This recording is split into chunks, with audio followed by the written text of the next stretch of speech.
Deuxième projet de la chaîne. Il aura mis du temps à sortir celui-là. Les Chroniques de Sherlock Holmes. Une petite aventure du détective londonien et de son fidèle acolyte que j'ai écrite. Fidèle acolyte. Je me suis inspiré des derniers films sortis et de la série pour le visuel et le caractère des personnages, ainsi que pour la musique que j'ai intégralement composée. En m'inspirant plus précisément du morceau The Game Is On de David Arnold et Michael Price pour la série Sherlock,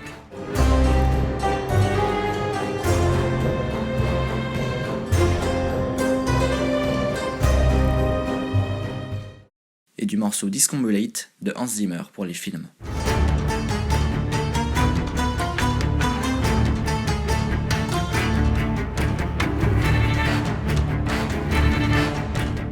Ce qui donne ça.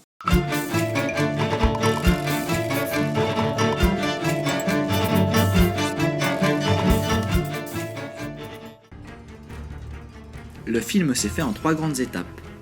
L'enregistrement des voix et de la musique, pour lesquels il y avait un alto et un violoncelle, j'ai rajouté les autres instruments virtuellement, la prise de vue et la post-production, tout ce qui est montage et effets spéciaux.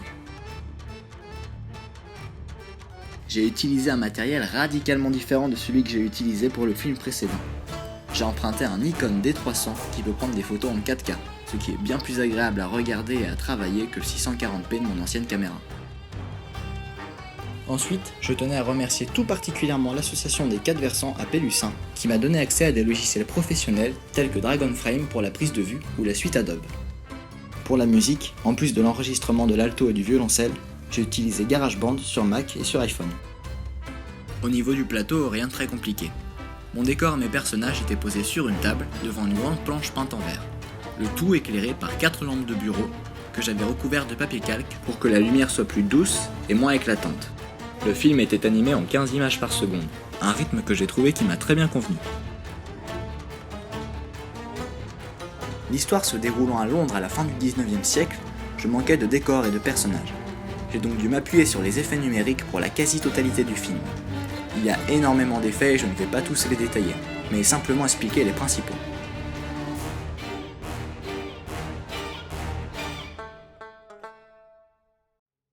Celui qu'on retrouve le plus souvent le long du court-métrage est la foule. Comme je l'ai dit précédemment, je n'avais pas assez de personnages et de tenues pour recréer toute cette foule. En réalité, je n'ai créé que quelques londoniens. Je les ai photographiés devant un fond vert, suivant l'angle de la scène dans laquelle je voulais les incruster, en interchangeant les places des personnages pour faire croire à plusieurs groupes. J'ai créé 3 groupes par point de vue. Il me suffisait ensuite de supprimer le fond vert et de les positionner pour qu'ils s'insèrent le mieux possible dans la scène, tout en travaillant les couleurs et en ajoutant du flou si nécessaire.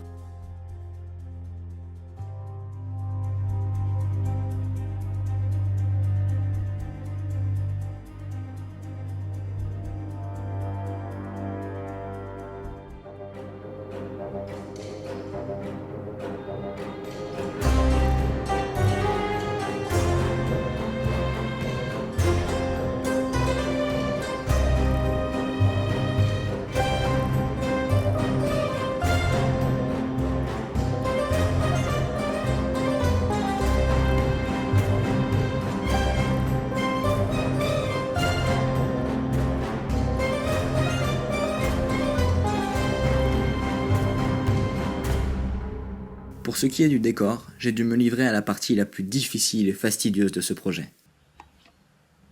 Et oui, quoi de mieux qu'un jeu vidéo dans lequel nous pouvons explorer l'intégralité de Londres du 19e siècle pour trouver des décors pour Sherlock Holmes. Il me suffisait de prendre des captures d'écran des zones qui m'intéressaient, toujours en respectant l'angle de vue du plan dans lequel je voulais l'insérer, sans oublier de retravailler les couleurs et d'ajouter du flou pour que le décor se fonde mieux dans le plan.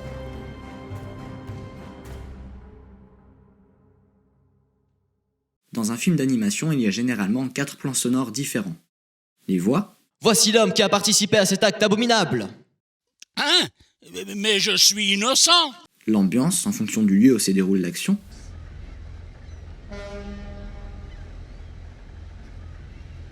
Les bruitages.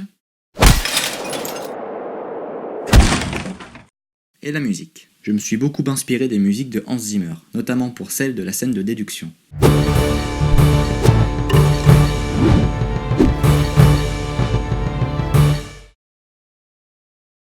Une autre étape, cette fois vraiment très longue et fastidieuse, était la synchronisation des bouches des personnages que j'ai rajouté au montage, image par image, avec la voix des acteurs. Oui, c'était très long. Une fois tout ceci fait, il ne me restait plus que l'étalonnage, qui est le travail des couleurs. Quelle ambiance va-t-on donner à notre film? Pour faire simple, c'est la version technique d'un filtre Instagram.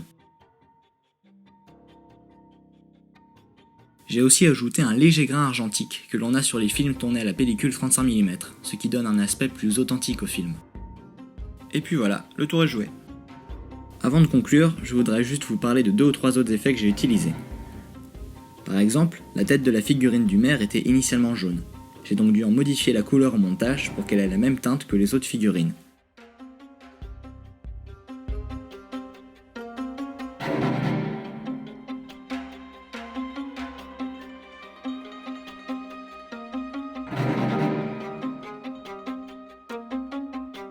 Sur chaque plan.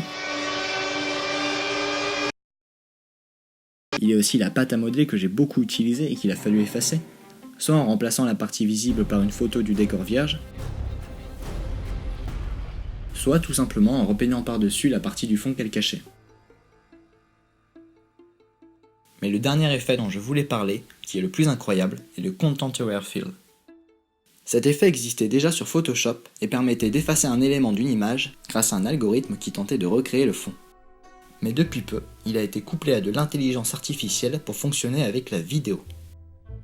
Je l'ai utilisé sur le plan du début, que j'ai d'ailleurs pris dans le trailer d'Assassin's Creed Syndicate.